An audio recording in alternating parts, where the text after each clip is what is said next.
On Christmas Eve in 1945, the Sodder family gathered inside their home in Fayetteville, West Virginia. George and Jenny Sodder lived there with 9 of their 10 children.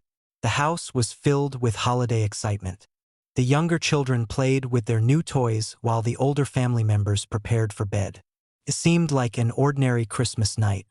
No one could have imagined that before sunrise, their lives would be changed forever.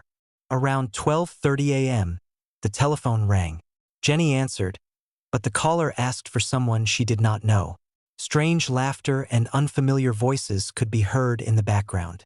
She hung up, thinking it was simply a wrong number. Before returning to bed, Jenny noticed that the lights downstairs were still on and the curtains had not been closed. She turned everything off and went back upstairs. About 30 minutes later, she was awakened by the sound of something hitting the roof. It was a loud thud, followed by what sounded like an object rolling across the ceiling.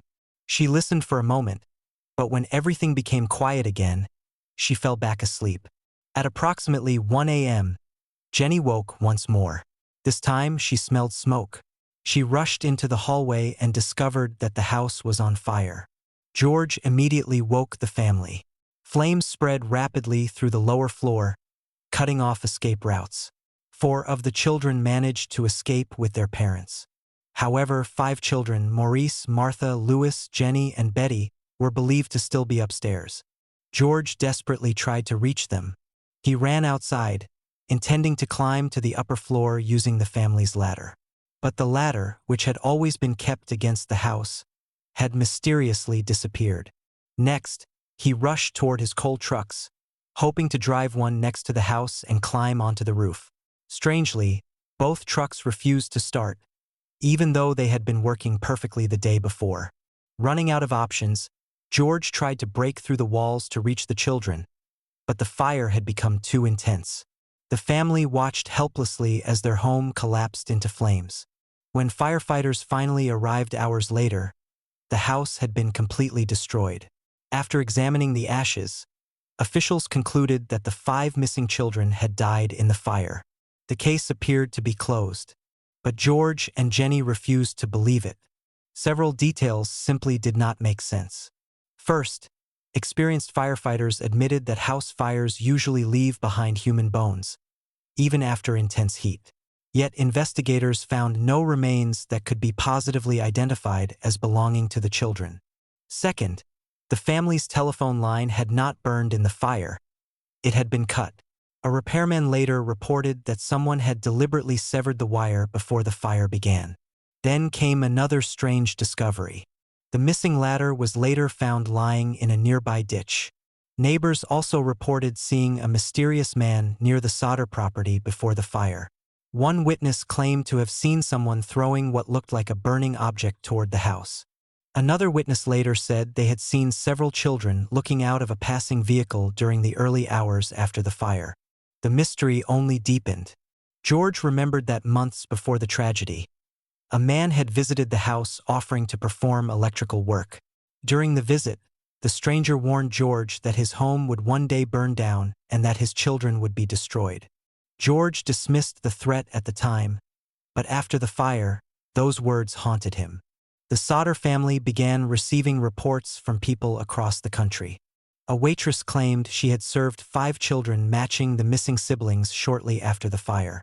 A motel owner believed the children had stayed at his establishment accompanied by several unfamiliar adults. Another witness reported seeing the children inside a car traveling away from Fayetteville on the night of the fire. None of these sightings could ever be confirmed. Years passed, but George and Jenny never stopped searching. They placed a large billboard along a busy highway displaying photographs of the missing children. The sign offered a reward for any information that could help solve the mystery. It remained standing for decades, becoming one of the most famous roadside billboards in America. Then, in 1968, something extraordinary happened. Jenny received an anonymous envelope in the mail. Inside was a recent photograph of a young man who strongly resembled one of her missing sons, Louis Sodder. On the back of the photograph was a cryptic handwritten message. Louis Sodder, I love brother Frankie. Boys, a 90132 or 35. There was no return address. The family hired a private investigator to locate the young man shown in the photograph. He traveled to investigate the lead, but mysteriously disappeared before reporting back. The mystery became even more unsettling. Some researchers suggested the children may have been kidnapped by organized criminals. Others believe George's outspoken criticism of the Italian dictator Benito Mussolini may have angered certain individuals within the local Italian community, possibly leading to retaliation. However, no evidence has ever proven these theories. Officially, the 5 Sodder children were declared victims of the fire. Yet many investigators continue to question that conclusion. No bodies were ever conclusively identified.